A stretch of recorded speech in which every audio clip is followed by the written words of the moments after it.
New Srivari Auto Finance near Valluvanadu Hospital, Grand Mall Complex, Ottapalam. Phone number 9656444458, 9656444457.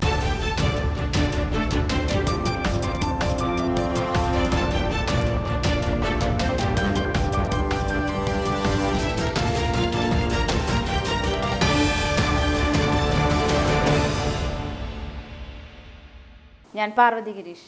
N4 ന്യൂസിലേക്ക് സ്വാഗതം. വാർത്തകൾ വിശദമായി. കാട്ടുപന്നികളെ വെടിവെക്കുന്നതിനായി തമിഴ്നാട് സർക്കാർ നിയമിച്ച ഫോറസ്റ്റ് സംഘത്തിന് ഒറ്റപ്പാലം ഫോറസ്റ്റ് റേഞ്ച് ഓഫീസിന്റെ ആഭിമുഖ്യത്തിൽ പരിശീലനം നൽകി. കാട്ടുപന്നികളെ വെടിവെക്കുന്നതിനായി തമിഴ്നാട് സർക്കാർ നിയോഗിച്ച ഫോറസ്റ്റ് ഓഫീസർമാരുടെ സംഘത്തിന് ഒറ്റപ്പാലം ഫോറസ്റ്റ് റേഞ്ച് ഓഫീസിന്റെ ആഭിമുഖ്യത്തിൽ പരിശീലനം നൽകി. ഒറ്റപ്പാലം നഗരസഭ കോൺഫറൻസ് ഹാളിൽ വെച്ച് ചേർന്ന യോഗത്തിൽ തമിഴ്നാട്ടിൽ നിന്നുമുള്ള ഡിവിഷണൽ ഫോറസ്റ്റ് ഓഫീസർമാരുടെയും ചീഫ് കൺസർവേറ്റർ ഓഫീസർമാരും കർഷകരും അടങ്ങുന്ന സംഘമാണ് അപകട ഭീഷണി ഉയർത്തുന്ന കാട്ടുപന്നികളെ വെടിവെക്കുന്നതിനായുള്ള മാർഗനിർദ്ദേശങ്ങൾക്കായി ഒറ്റപ്പാലത്ത് എത്തിയത്.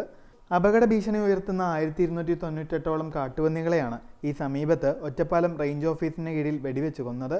Palakkad DFO Kura Srinivas, wildlife CCF Muhammad Shabab, eastern circle CCF Vijayanand, Ottapalam range officer Jiyas, ഷൂട്ടർമാരായ ദിലീപ്, അബ്ബാസ്, നവീൻ, ബിബിൻ, സക്കീർ ഹുസൈൻ എന്നിവരുടെ നേതൃത്വത്തിലാണ് പരിശീലന ക്ലാസ് നൽകിയത്. യോഗത്തിൽ ഒറ്റപ്പാലം നഗരസഭാ chairperson Janaki Devi, vice chairman K Rajesh, നഗരസഭാ സെക്രട്ടറി പ്രദീപ്, വികസനകാര്യ standing committee chairperson Suneera Mujeeb തുടങ്ങിയവർ പങ്കെടുത്തു. வண்டி எடுத்துகிட்டு வந்து நம்ம யூஸ் பண்ணுறது ஒரு கேட்ரேஜ் இதில் LG ரொம்ப கேர்ஃபுல்லாக தான் யூஸ் பண்ணணும். நம்ம எல்லாமே ஃபயர் பண்ணும்போது சுத்தமாக இருக்கிற விட பார்க்கணும். அதோட பக்கத்தில் இருக்கிறது எல்லாமே பார்த்துட்டு தான் ஃபயர் பண்ணுவோம். ரைஃபிள் யூஸ் பண்ணக்கூடாது, எல்லாமே ஷார்ட் கட்ஸ் தான். நம்ம நைட்டு அடிக்கிறது, அதுக்கு தான் ரைஃபிள் அடிக்க ஹெட்லைட் போட்டுட்டு அது ரொம்ப எல்லாமே அப்படி இதில் எக்ஸ்பென்ஸ் இருக்குது. நம்ம ஒரு ஷாட்டுக்கு இப்போ இந்த LG கேட்ரேஜ் சொன்னால் ஒரு அரௌண்ட் 400-500 rupees இருக்குது. அதோட பின்ன நம்ம செலவு வேறு. முன்னாடி ஃபாரஸ்ட்டில் இருக்கும்போது அவர் ஒரு வைல்ட் போருக்கு 1000 rupees கொடுத்துருக்குது. பஞ்சாயத்தில் கஷ்டம் தான். இப்போ ஃபார்மர்ஸ் சரி நமக்கு பணம் கொடுக்குறேன்னு சொல்லி கூப்பிட்டா ஒரு ஃபார்மருக்கு ஒரு 5 ஏக்கர் இருந்தால் அந்த 5 ஏக்கரில் ஃபயர் பண்ணால் மட்டும்தான் நமக்கு பணம் கிடைக்கும். பண்ணி அந்த பாடத்தில் இருக்கும். அது பார்த்துட்டு அப்படியே இருக்கிறது தான் நமக்கு பண்ண முடியும். தெரியல பண்ணி நாங்கள் இங்கே ஒரு 2 மணிக்கூர் இருக்கும், அது இருக்கும். நம்ம போயதுக்கு பிறகு இந்த பாடத்தில் வந்ததும் இந்த ஃபீல்டில் வந்ததும் அப்போ அது முடியாது. இப்போ ஃபாரஸ்ட் டிபார்ட்மெண்ட்டோட இருக்கும்போது நம்ம வண்டி எடுத்துகிட்டு போயிட்டு எல்லா இடத்துலையும் இருக்கும். அவருக்கு கரெக்டாக கணக்கு கொடுத்து ஃபோட்டோ எடுத்து அதோட மாசம் எல்லாம் தயாராக்கி பக்காவாக ரேஞ்ச் ஆஃபீஸர்ஸு அதோட ஃபாரஸ்டர்ஸு எல்லாமே இருக்கும். அவருக்கு நம்ம ഡീറ്റെയിൽസ് എല്ലാം കൊടുത്ത് അത് കുളച്ച് പോട്ട് നൈറ്റ് എല്ലാമേ മുടിച്ച് தான் നമ്മൾ കാശ്മീർ വാഹനാപകടത്തിൽ ചിറ്റൂർ നെടുങ്ങോട് സ്വദേശികളും കാശ്മീർ സ്വദേശിയായ ഡ്രൈവറും ഉൾപ്പെടെ 5 പേർ മരണപ്പെട്ടു. പാലക്കാട് ചിറ്റൂർ സ്വദേശികളായ സുദേശ്, അനിൽ, രാഹുൽ, വിഘ്നേഷ് എന്നിവരും വാഹനത്തിന്റെ ഡ്രൈവറും കാശ്മീർ സ്വദേശിയുമായ ഇജാസ് അഹമ്മദ് അവാനും ഉൾപ്പെടെ 5 പേരാണ് മരിച്ചത്. അപകടത്തിൽ 3 മലയാളികൾക്ക് പരിക്കേറ്റു. ചിറ്റൂർ JTSന് സമീപത്തുള്ള 10 യുവാക്കളാണ് സംഘത്തിൽ ഉണ്ടായിരുന്നത് എന്നാണ് വിവരം. ഇതിൽ 7 പേരാണ് അപകടത്തിൽപ്പെട്ട വാഹനത്തിൽ ഉണ്ടായിരുന്നത്. മനോജ്, രജീഷ്, അരുൺ എന്നിവർ പരിക്കേറ്റ് ചികിത്സയിലാണ്. ഇതിലൊരാളുടെ നില ഗുരുതരമാണ്. മോശം കാലാവസ്ഥയാണ് അപകടത്തിന് കാരണമെന്നാണ് ജമ്മു കാശ്മീർ പോലീസ് പറയുന്നത്. നവംബർ 30-ന് ട്രെയിൻ മാർഗമാണ് യുവാക്കളുടെ സംഘം കാശ്മീരിലേക്ക് വിനോദയാത്ര പോയത്.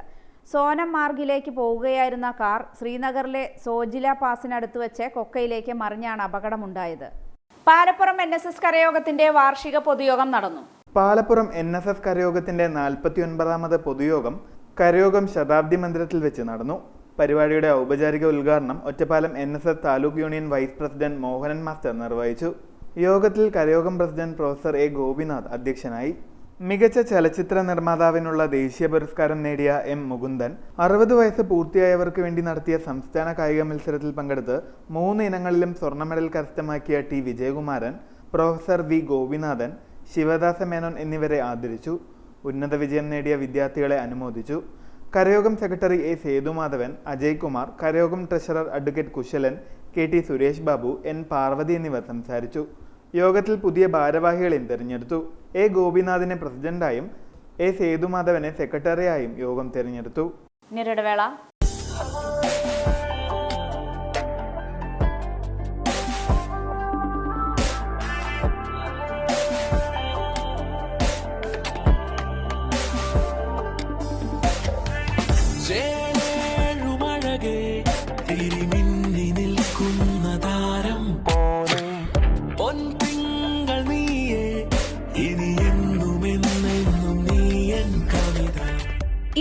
ആഘോഷങ്ങളും കവിതയിൽ നിന്നാകും.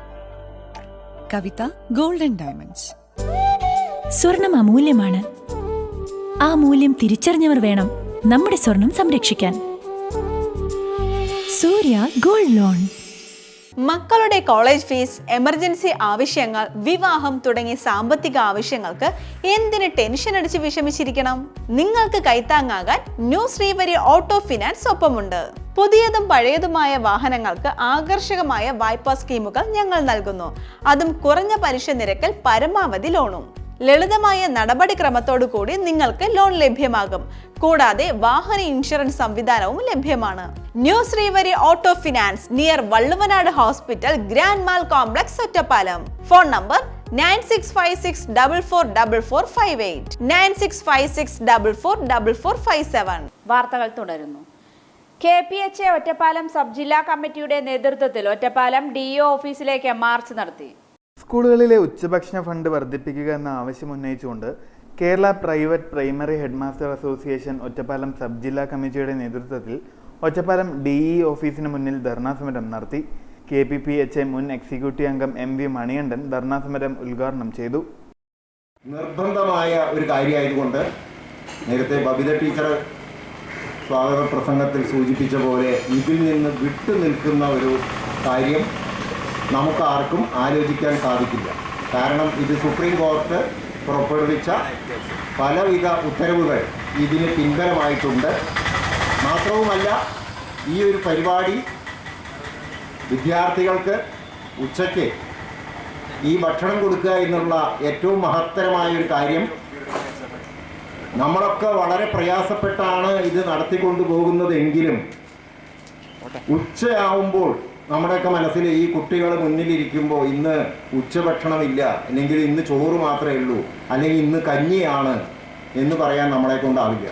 കാരണം നമ്മുടെയൊക്കെ വീട്ടിൽ പ്രായമായ നമ്മുടെ മാതാപിതാക്കളെയും കുട്ടികളെയും അവരുടെയൊക്കെ ഒരു ക്ഷേമം ഉറപ്പുവരുത്താൻ നമ്മൾ ശ്രദ്ധിച്ചിട്ടില്ലെങ്കിൽ പോലും, അവർക്ക് വിഭവസമൃദ്ധമായ ഭക്ഷണം നമ്മൾ നൽകുന്നില്ലെങ്കിൽ പോലും നമ്മുടെയൊക്കെ വിദ്യാലയങ്ങളിൽ എത്തുന്ന കുട്ടികൾക്ക് ഉച്ചയൂണ് വിഭവസമൃദ്ധമായി മിനിമം 2 കറി എന്തായാലും ഉണ്ടാവും. ആ രീതിയിലാണ് നമ്മൾ കൊടുത്തു വരുന്നത്. അപ്പോൾ അങ്ങനെ 995 മുതൽ ഈ പദ്ധതി തുടർന്നു വന്ന് ഇപ്പോൾ അത് രാജ്യം മുഴുവൻ വളരെ നല്ല രീതിയിൽ നടത്തുന്ന ഈ പരിപാടി നമുക്കെല്ലാവർക്കും അറിയുന്ന പോലെ ഇതൊരു കേന്ദ്രാവിഷ്കൃത പദ്ധതിയാണ്. അതിൻ്റെ ഫണ്ടിങ്ങിന് കൂടുതലും കേന്ദ്രത്തിൽ നിന്നുള്ളതാണ്, 60%. സബ് ജില്ലാ സെക്രട്ടറി ഭവിത സ്വാഗതം പറഞ്ഞ പരിപാടിയിൽ സ്റ്റേറ്റ് എക്സിക്യൂട്ടീവ് അംഗം രാമചന്ദ്രൻ അധ്യക്ഷത വഹിച്ചു. ജോയിന്റ് സെക്രട്ടറി ഹംസക്കോയ പരിപാടിക്ക് ആശംസകൾ അറിയിച്ചുകൊണ്ട് സംസാരിച്ചു. മങ്കര ഗ്രാമപഞ്ചായത്തിൽ ജലജീവൻ മിഷൻ പദ്ധതി പുരോഗമിക്കുന്നു. മങ്കര ഗ്രാമപഞ്ചായത്തിൽ ജൽജീവൻ മിഷൻ പദ്ധതി ആരംഭിച്ച് 2 മാസം പൂർത്തിയാവുന്നതിനുള്ളിൽ തന്നെ 12, 13, 5, 6, 7 വാർഡുകളിൽ ഭൂരിഭാഗം പ്രദേശങ്ങളിലും പൈപ്പുകൾ സ്ഥാപിച്ചു കഴിഞ്ഞെന്നും മാനുവലായി സ്ഥാപിക്കേണ്ട പ്രദേശങ്ങളിൽ കോൺക്രീറ്റ് റോഡുകൾ മുറിക്കാനുള്ള സംവിധാനം ഒരുക്കിയിട്ടുണ്ടെന്നും മങ്കര ഗ്രാമപഞ്ചായത്ത് പ്രസിഡന്റ് MN ഗോകുൽദാസ് പറഞ്ഞു. മങ്കര ഗ്രാമപഞ്ചായത്തിലെ ജലജീവൻ മിഷന്റെ പദ്ധതികൾ ആരംഭിച്ച് 2 മാസം പൂർത്തിയാകാൻ പോവുകയാണ്. തുടക്കം കുറിച്ച 12, 13, 5, 6, 7 വാർഡുകളിലെ ഭൂരിഭാഗം പ്രദേശങ്ങളിലും പൈപ്പ് സ്ഥാപിക്കൽ കഴിഞ്ഞിട്ടുണ്ട്. ഇനി മാനുവലായിട്ട് സ്ഥാപിക്കേണ്ട പ്രദേശങ്ങളിൽ, അതുപോലെ തന്നെ കോൺക്രീറ്റ് റോഡുകൾ കട്ട് ചെയ്യുന്ന പ്രദേശങ്ങളൊക്കെ കൂടി ചെയ്യുന്നതിനുള്ള സംവിധാനങ്ങൾ ഒരുക്കിയിട്ടുണ്ട്. 14-ാം വാർഡിൽ വെള്ളം ലഭിക്കുന്നതിനുള്ള കണക്ഷനുകൾ, പൈപ്പ് കണക്ഷനുകൾ നൽകി തുടങ്ങിയിട്ടുണ്ട്. തീർച്ചയായിട്ടും ഇതിൻ്റെ ഭാഗമായിട്ട് നമ്മൾ രൂപീകരിക്കപ്പെട്ടിട്ടുള്ള 9 കമ്മിറ്റികളുടെയും യോഗം കഴിഞ്ഞ ദിവസം പഞ്ചായത്ത് ഓഫീസിൽ വെച്ച് നടത്തുകയുണ്ടായി. വിവിധ രാഷ്ട്രീയ പാർട്ടികളുടെയും സന്നദ്ധ സംഘടനാ പ്രവർത്തകരും അംഗങ്ങളായിട്ടുള്ള ഈ കമ്മിറ്റികൾ വാർഡ് തലത്തിൽ നടത്തുന്ന പരിപാടികൾക്ക് നേതൃത്വം കൊടുക്കുന്നവരാണ്. അതുകൊണ്ട് തന്നെ എന്തെങ്കിലും പരാതികളോ പ്രശ്നങ്ങളോ ഉണ്ടെങ്കിൽ അപ്പം തന്നെ ആ വാർഡ് മെമ്പറെയും അതിൻ്റെ രാഷ്ട്രീയ പാർട്ടിയുടെ പ്രതിനിധികളെയോ സമീപിച്ച് നിങ്ങളുടെ പ്രശ്നങ്ങൾ പരിഹരിക്കാവുന്നതാണ്. അല്ലാത്ത പക്ഷം നേരിട്ട് എന്നെ വിളിക്കുന്ന പക്ഷം അതേ സമയത്ത് തന്നെ നമുക്ക് ആ പദ്ധതികൾ നല്ല രീതിയിൽ നടപ്പിലാക്കാൻ, പരാതി പരിഹരിച്ച് മുന്നോട്ട് പോകുന്നതിന് തയ്യാറാണ്. പണി പുരോഗമിച്ചു വരികയാണ്. അഡ്വക്കേറ്റ് പ്രേംകുമാർ MLA വിദ്യാഭ്യാസ പദ്ധതിയായ മാനത്തോളം പദ്ധതിയുടെ ഭാഗമായി ക്യാമ്പ് സംഘടിപ്പിച്ചു. അഡ്വക്കേറ്റ് പ്രേംകുമാർ MLA ഒറ്റപ്പാലം നിയോജകമണ്ഡലത്തിൽ നടപ്പിലാക്കുന്ന പൊതുവിദ്യാഭ്യാസ പദ്ധതിയായ മാനത്തോളം പദ്ധതിയുടെ ഭാഗമായി മുതിർന്നവർക്കായി ദ്വിദിന ക്യാമ്പ് സംഘടിപ്പിച്ചു. അടയ്ക്കാപുത്തൂർ ഹൈസ്കൂളിലാണ് ക്യാമ്പ് സംഘടിപ്പിച്ചത്. ഒറ്റപ്പാലം അസംബ്ലി മണ്ഡലം തനത് വിദ്യാഭ്യാസ പരിപാടിയായ മാനത്തോളം പദ്ധതിയുടെ ഭാഗമായി സംഘടിപ്പിച്ച ക്യാമ്പിൽ മലക്കയറ്റം, നീന്തൽ, നിർമ്മാണ പ്രവർത്തനങ്ങൾ, സാഹസികത, പാചകം, കുസൃതി അഭ്യാസങ്ങൾ തുടങ്ങി വേറിട്ട ഒട്ടേറെ പ്രവർത്തനങ്ങൾ നടന്നു. മണ്ഡലത്തിലെ അധ്യാപകരും രക്ഷിതാക്കളും ജനപ്രതിനിധികളുമാണ് ക്യാമ്പിൽ പങ്കെടുത്തത്. 50-ലധികം പേർ പങ്കാളികളായി. ഒറ്റപ്പാലം നഗരസഭയിൽ അതിദാരിദ്ര്യ നിർമ്മാർജ്ജനത്തിന്റെ ഭാഗമായി സൂക്ഷ്മ പദ്ധതി തയ്യാറാക്കുന്നതുമായി ബന്ധപ്പെട്ട ശില്പശാല സംഘടിപ്പിച്ചു. ഒറ്റപ്പാലം നഗരസഭയിൽ അതിദരിദ്രർക്കായുള്ള സൂക്ഷ്മ പദ്ധതി തയ്യാറാക്കുന്നതിനുള്ള ശില്പശാല നടന്നു. ഒറ്റപ്പാലം നഗരസഭയിൽ നിലവിൽ 113 ആളുകളെയാണ് അതിദരിദ്രരായി കണ്ടെത്തിയിരിക്കുന്നത്. ഈ കണ്ടെത്തിയ കുടുംബാംഗങ്ങൾക്ക് സൂക്ഷ്മ പദ്ധതി തയ്യാറാക്കുന്നതിനായി ജനപ്രതിനിധികൾ, വിവിധ തലങ്ങളിലെ ഉദ്യോഗസ്ഥർ, സന്നദ്ധ പ്രവർത്തകർ, കുടുംബശ്രീ പ്രവർത്തകർ എന്നിവർക്കായാണ് കിലയുടെ ആഭിമുഖ്യത്തിൽ ശില്പശാല നടത്തിയത്. ശില്പശാലയുടെ ഔപചാരിക ഉദ്ഘാടനം നഗരസഭാ ചെയർപേഴ്സൺ ജാനകി ദേവി നിർവഹിച്ചു.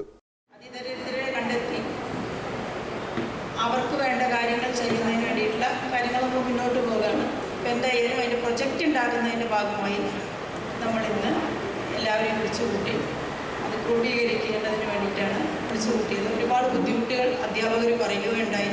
ഇവിടെ തന്നെ വന്നിരുന്നാൽ മതിയോ, അവർക്ക് സ്കൂളിലും പോകണ്ടേ, പഠിപ്പിക്കണ്ടേ എന്നൊക്കെ പറഞ്ഞു. പക്ഷെ നമ്മുടെ ഗവൺമെൻറ്റിൻ്റെ നിർദ്ദേശപ്രകാരം ഇത് നമുക്ക് ഇനിയും കൂടുതൽ നീട്ടിക്കൊണ്ടുപോകാൻ കഴിയില്ല. അതുകൊണ്ടാണ് ഇന്ന് നിങ്ങളുടെ ആ അധ്യാപന സമയത്ത് തന്നെ ഇവിടെ വിളിക്കേണ്ട ആവശ്യം വന്നത്. നമുക്ക് ഇന്നിത് എഴുതി തന്ന് പൂർത്തീകരിച്ച് പ്രൊജക്റ്റ് ഉണ്ടാക്കിയിട്ട് വേണം അത് അയച്ചു കൊടുക്കാൻ. നമ്മുടെ പ്രദേശത്ത് ആകെ 113 പേരെയാണ് നമ്മൾ കണ്ടെത്തിയിട്ടുള്ളത്. അതിൽ 2 പേര് മരണപ്പെട്ടു. പിന്നെ നമുക്ക് കണ്ടെത്തേണ്ട ബാക്കി ആളുകൾക്ക് എന്തെല്ലാമാണോ ആവശ്യം എന്നുള്ളതാണ് നമ്മുടെ ലിസ്റ്റ് ക്രോഡീകരിക്കേണ്ടത്. അതിൽ 9 ആൾക്ക് റേഷൻ കാർഡാണ് വേണ്ടത്. ഒരാൾക്ക് റേഷൻ കാർഡ് തരം മാറ്റേണ്ടതുണ്ട്. അതുപോലെ 8 ആൾക്ക് ആധാർ കാർഡ് വേണം. വോട്ടർ ID 33 ആൾക്ക് വേണം. പിന്നെ ഓരോരുത്തർക്ക് ഭക്ഷണം വേണം, മരുന്ന് വേണം, വേറെ എന്തൊക്കെയാണോ അവർ വേണ്ടതെന്ന് നമ്മൾ കണ്ടെത്തിയിട്ടുണ്ട്. അത് നമ്മളിവിടെ ഫോം ഫില്ല് ചെയ്ത് അത് നമുക്ക് ക്ലിയർ ആക്കിയതിന് ശേഷം മാത്രമേ പ്രൊജക്റ്റ് ആക്കാൻ പറ്റൂ. നമുക്ക് ഇനിയും കൂടുതൽ വൈകിക്കാൻ പറ്റില്ല. എല്ലാവരും ഇത് ചെയ്തു കഴിഞ്ഞു. നമുക്കും അതിൻ്റെ ഭാഗമായി പ്രൊജക്റ്റ് ഉണ്ടാക്കേണ്ടതിൻ്റെ ഭാഗമായി ഇന്ന് വിളിച്ചു കൂട്ടി കൃത്യമായി നമ്മുടെ പ്രദേശത്തെ പാവപ്പെട്ട ആളുകൾക്ക് ആരെയും വിട്ടുപോകാതെ, ആരുടെയും കാര്യങ്ങളിൽ വിട്ടുപോകാതെ നമുക്കത് ക്രോഡീകരിക്കേണ്ടതുണ്ട്. മുനിസിപ്പൽ എഞ്ചിനീയർ ജയപ്രകാശ് സ്വാഗതം പറഞ്ഞ ചടങ്ങിൽ ക്ഷേമകാര്യ standing committee chairman Abdul Nasar അധ്യക്ഷത വഹിച്ചു. ആരോഗ്യകാര്യ സ്റ്റാൻഡിംഗ് കമ്മിറ്റി ചെയർപേഴ്സൺ രൂപ ഉണ്ണി പരിപാടിക്ക് ആശംസകൾ അറിയിച്ചുകൊണ്ട് സംസാരിച്ചു. കിലയിലെ നിർവഹണ ഉദ്യോഗസ്ഥൻ ചെറിയാൻ ശില്പശാല നയിച്ചു. നമ്മൾ തയ്യാറാക്കുന്ന ഈ ഡാറ്റ അനുസരിച്ചിട്ടാണ് ഇത് പ്രൊജക്റ്റിലേക്ക് പോകുന്നത്. ഇത് നമ്മൾ പ്രൊജക്റ്റ് തയ്യാറാക്കുമ്പോൾ ഇതിനകത്ത് ചിലപ്പോൾ നേരത്തെ പറഞ്ഞതുപോലെ തിരിച്ചറിയൽ കാർഡ് ഇല്ലാത്തവരുണ്ടാവും, മരുന്ന് വാങ്ങേണ്ട ആവശ്യമുള്ളവരുണ്ടാവും, ഗ്യാസ് കണക്ഷൻ ഇല്ലാത്തവരുണ്ടാവും, വീട്ടിൽ കുടിവെള്ളത്തിൻ്റെ സൗകര്യം ലഭ്യമല്ലാത്തവരുണ്ടാവും, വീട് തന്നെ റിപ്പയറിങ്ങിന് ആവശ്യമുള്ളവരുണ്ടാവും. ഇതെല്ലാം നമ്മൾ ഓരോ ആവശ്യമായി അതിൻ്റെ കൂടെ എഴുതി കഴിഞ്ഞ് ഇതിനെ നമ്മൾ പ്രൊജക്റ്റാക്കും. ആ പ്രൊജക്റ്റ് ക്രോഡീകരിക്കുന്നതാണ് നമ്മുടെ മുനിസിപ്പാലിറ്റിയുടെ അതിദാരിദ്ര്യ പദ്ധതി എന്ന് പറയുന്നത്. അപ്പം അതിനുള്ള ശ്രമമാണ് നമ്മൾ നടത്തുന്നത്. അത് പ്രൊജക്റ്റ് നമ്മൾ ആക്കണ്ട, നമ്മളിത് എഴുതി കഴിഞ്ഞ് കഴിഞ്ഞാൽ അത് ബന്ധപ്പെട്ട സ്റ്റാൻഡിംഗ് കമ്മിറ്റികളാണ് പ്രൊജക്റ്റ് തയ്യാറാക്കേണ്ടത്. ഡിവൈഎഫ്ഐ ഒറ്റപ്പാലം ബ്ലോക്ക് കൺവെൻഷൻ നടന്നു. DYFI Ottapalam block convention Ottapalam AKG സെന്ററിൽ വെച്ച് നടന്നു. ബ്ലോക്ക് കൺവെൻഷന്റെ ഔപചാരിക ഉദ്ഘാടനം ഡിവൈഎഫ്ഐ സംസ്ഥാന കമ്മിറ്റി അംഗം M. രൺദീഷ് നിർവഹിച്ചു. 1900-ലധികം വരുന്ന പോസ്റ്റുകൾ അങ്ങനെ കരാർവൽക്കരിക്കാൻ വേണ്ടി റെയിൽവേയിൽ ഈ ഗേറ്റ് കീപ്പർമാരുടെ കാര്യത്തിൽ തീരുമാനിക്കുക. ഇപ്പൊ നോക്കൂ, ഇന്നലെ ലോകസഭയിൽ V. ശിവദാസന് കൊടുത്ത മറുപടിയിൽ സ്റ്റീൽ അതോറിറ്റി ഓഫ് ഇന്ത്യ എന്ന് പറയുന്ന ഇന്ത്യയിലെ ഏറ്റവും പ്രധാനപ്പെട്ട ലാഭകരമായ ഒരു പൊതുമേഖലാ സ്ഥാപനത്തിൽ 60,000-ലധികം പോസ്റ്റുകളാണ് ഒഴിച്ചിട്ടിരിക്കുന്നത്. 60,000-ലധികം പോസ്റ്റുകൾ. ഇത് മാത്രമല്ല, 3 ദിവസങ്ങൾക്ക് മുമ്പ് പാർലമെന്റിൽ തന്നെ വന്ന മറുപടി 9,79,000-ൽ പരം വരുന്ന ഒഴിവുകൾ കേന്ദ്ര സർക്കാർ നികർത്താതെ മാറ്റിവെച്ചിരിക്കുകയാണ്. ഒരു വർഷം 10 ലക്ഷം പേർക്ക് തൊഴിൽ കൊടുക്കുമെന്നായിരുന്നു മോദിയുടെ വാഗ്ദാനം. ഒരു വർഷം 10 ലക്ഷം ലേറ്റസ്റ്റ് വാഗ്ദാനം. അതിനു മുമ്പ് 2.5 കോടിയായിരുന്നു വാഗ്ദാനം. പക്ഷെ ഇത് മാധ്യമങ്ങൾ ചർച്ച ചെയ്യുന്നില്ല. മനോരമയ്ക്കും മാതൃഭൂമിക്കും ഇന്ത്യയിലെ ദൃശ്യമാധ്യമങ്ങൾക്കും ഇതൊരു വാർത്തയായി ഇവിടെ വാർത്ത PSC വഴി കൃത്യമായി നിയമനങ്ങൾ കൊടുക്കുന്ന കേരള PSCക്കെതിരായ പ്രക്ഷോഭം സംഘടിപ്പിക്കുക മാത്രം. അതാണ് രാഷ്ട്രീയമായ കുതന്ത്രം എന്ന് പറയുന്നത്. രാജ്യത്തെ ഇത്രമേൽ തൊഴിൽ സാധ്യതയുള്ള അവസരങ്ങളെ നിഷേധിച്ചുകൊണ്ടാണ് ഇവിടെയാണ് പ്രശ്നം എന്ന് വരുത്താനുള്ള പരിശ്രമം നടന്നുകൊണ്ടിരിക്കുന്നത്. ഇപ്പൊ ഇത് നമ്മുടെ നാട്ടിൽ സംഭവിച്ചുകൊണ്ടിരിക്കുന്ന കാര്യമാണ്. തൊഴിലില്ലായ്മ നിരക്ക് അടിക്കടി വർദ്ധിച്ചു വരുമ്പോൾ അത് ഇന്ത്യ രാജ്യത്തിന്റെ പ്രശ്നമായി അവതരിപ്പിക്കാൻ അവർക്കാവില്ല. അതിനേക്കാൾ വളരെ സമ്പുഷ്ടമായി ചരിത്രത്തെയും സാംസ്കാരിക രംഗത്തെയും ഇടപെടലുകൾ കൊണ്ട് വർഗീയതയും ജാതിഭ്രാന്തും നേരിട്ട് അവതരിപ്പിച്ചുകൊണ്ട് ഇതിൽ നിന്ന് കുതറിമാറാനാണ് RSSന്റെ ഗവൺമെന്റ് ശ്രമിച്ചുകൊണ്ടിരിക്കുന്നത്. PS അബ്ദുൽ മുത്തലീഫ് സ്വാഗതം പറഞ്ഞ ചടങ്ങിൽ PK ഗിരീഷ് അധ്യക്ഷത വഹിച്ചു. M കൃഷ്ണപ്രിയ, അസീസ്, വിജിൻദാസ്, വിജിത്, കൃഷ്ണപ്രിയ തുടങ്ങിയവർ പങ്കെടുത്തു. രാജ്യത്ത് വളർന്നുവരുന്ന വർഗീയതയെ ചെറുത്തുതോൽപ്പിക്കാനും BJP ഗവൺമെന്റ് നടത്തുന്ന പൊതുമേഖലാ വിൽപ്പനയ്ക്കും പൊതുമേഖലയിലെ തൊഴിൽ മുഴുവൻ കരാർവൽക്കരിക്കുന്ന യുവജന വഞ്ചനയ്ക്കുമെതിരായ പ്രക്ഷോഭങ്ങൾ ശക്തിപ്പെടുത്താനും കൺവെൻഷനിൽ തീരുമാനമായി. ഇടവേളയ്ക്ക് ശേഷം വാർത്തകൾ തുടരും.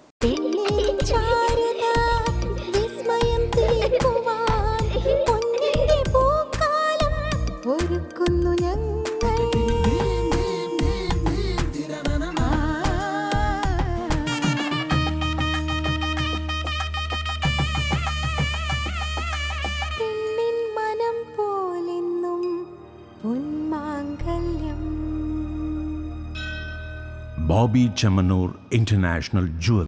നിങ്ങളുടെ ഓരോ യാത്രകളിലും ഒപ്പം ചേർന്നുകൊണ്ട് യാത്രാ ഇടവേളകളെ വിസ്മയകരമാക്കാൻ പാലക്കാട് തൃശൂർ ജില്ലാ അതിർത്തിയായ തിരുവില്ലാമലയിലെ ഏറ്റവും വലിയ അതിഥി മന്ദിരമായ ആനമല ഹോം സ്റ്റേസ് പ്രൗഢഗംഭീരമായ പൈതൃക തനിമയുമായാണ് അതിഥികളെ വരവേൽക്കാനായി ഒരുങ്ങിയിരിക്കുന്നത്.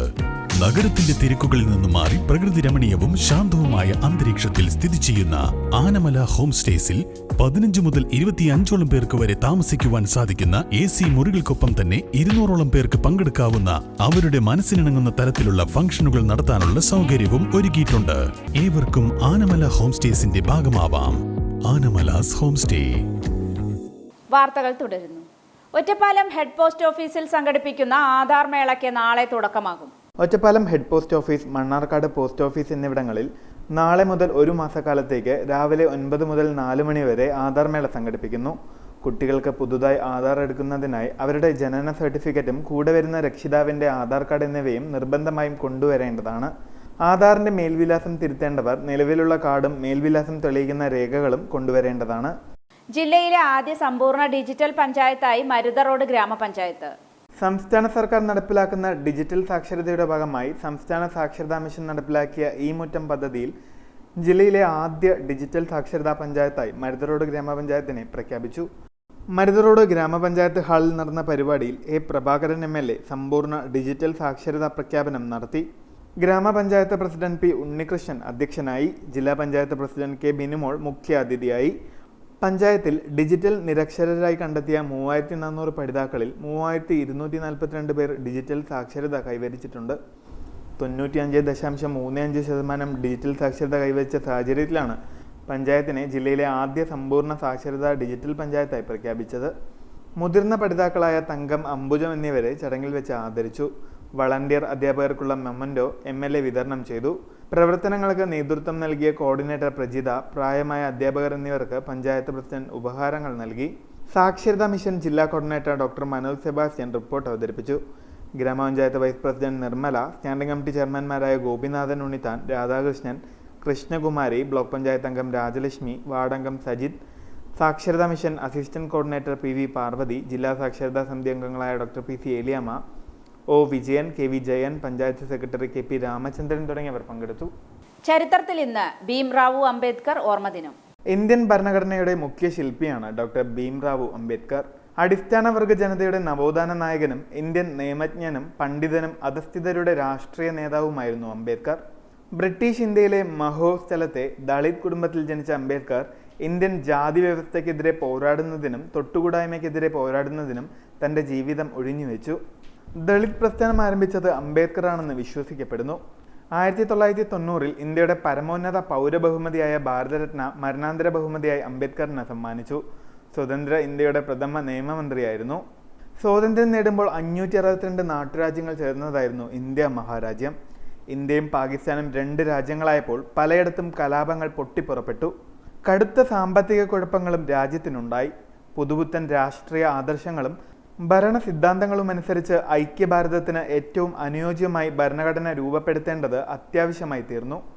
അങ്ങനെ അംബേദ്കറുടെ നേതൃത്വത്തിലൊരു ഭരണഘടനാ നിർമ്മാണ സഭ രൂപീകൃതമായി. 1947 ഓഗസ്റ്റ് 29 ഭരണഘടനാ നിർമ്മാണത്തിനുള്ള ഡ്രാഫ്റ്റ് കമ്മിറ്റിയും തിരഞ്ഞെടുക്കപ്പെട്ടു. 141 ദിവസം കൊണ്ടാണ് ഭരണഘടനയുടെ ആദ്യ രൂപം തയ്യാറായത്. 1949 നടപ്പാക്കപ്പെട്ട നമ്മുടെ ഭരണഘടന ഇതിനിടെ 103 തവണ ഭേദഗതി ചെയ്യപ്പെട്ടിട്ടുണ്ട്. പല സാമൂഹിക സാമ്പത്തിക പ്രതിസന്ധികളും തരണം ചെയ്ത് പഠിച്ചുവെന്ന അംബേദ്കർ ഇന്ത്യയിൽ കലാലയ വിദ്യാഭ്യാസം നേടുന്ന ആദ്യത്തെ അധസ്ഥിത വർഗ്ഗക്കാരിൽ ഒരാളായിരുന്നു. ഉന്നത പഠനത്തിനായി അദ്ദേഹം ന്യൂയോർക്ക് കൊളംബിയ സർവകലാശാലയിലും പിന്നീട് ഇംഗ്ലണ്ടിലും പോയി. ഇവിടങ്ങളിൽ നിന്ന് അംബേദ്കർ നിയമബിരുദങ്ങളും രാഷ്ട്രതന്ത്രജ്ഞ നിയമം, സാമ്പത്തിക ശാസ്ത്രം എന്നിവയിലെ തൻ്റെ പഠനങ്ങൾക്ക് 1 കൂടുതൽ ഡോക്ടറേറ്റുകളും നേടി. ഒരു പ്രശസ്ത പണ്ഡിതനായി ഇന്ത്യയിൽ തിരിച്ചെത്തിയ അംബേദ്കർ അല്പം നാൾ നിയമം പരിശീലിച്ചതിന് ശേഷം ഇന്ത്യയിലെ അധസ്ഥിതരുടെ സാമൂഹിക സ്വാതന്ത്ര്യം, രാഷ്ട്രീയാവകാശങ്ങൾ എന്നിവയെ പ്രഘോഷിച്ച് ലേഖനങ്ങൾ പ്രസിദ്ധീകരിച്ചു. മഹാരാഷ്ട്രയിലെ രത്നഗിരി ജില്ലയിൽ അംബാവാടി ഗ്രാമത്തിൽ രാംജി മലോജി സക്പാൽ അംബേദ്കറുടെയും ഭീമാബായിയുടെയും 14ാമത്തെ മകനായി ഏപ്രിൽ 14 തന്നെയായിരുന്നു അദ്ദേഹത്തിൻ്റെ ജനനം. ഗാന്ധിയും അംബേദ്കറും തമ്മിലുണ്ടായിരുന്ന അഭിപ്രായ ഭിന്നതയുടെ അടിസ്ഥാന രാഷ്ട്രീയ പ്രശ്നം ഹിന്ദുമതത്തിൻ്റെ രാഷ്ട്രീയ വ്യവസ്ഥയായ ജാതി വ്യവസ്ഥ ഒരു ദൈവിക വ്യവസ്ഥയാണെന്നും അതിനാൽ അത് സനാതനം അഥവാ മാറ്റമില്ലാത്തതാണെന്നും അത് മാറ്റാൻ പാടില്ല എന്നും ഗാന്ധി വിശ്വസിച്ചു.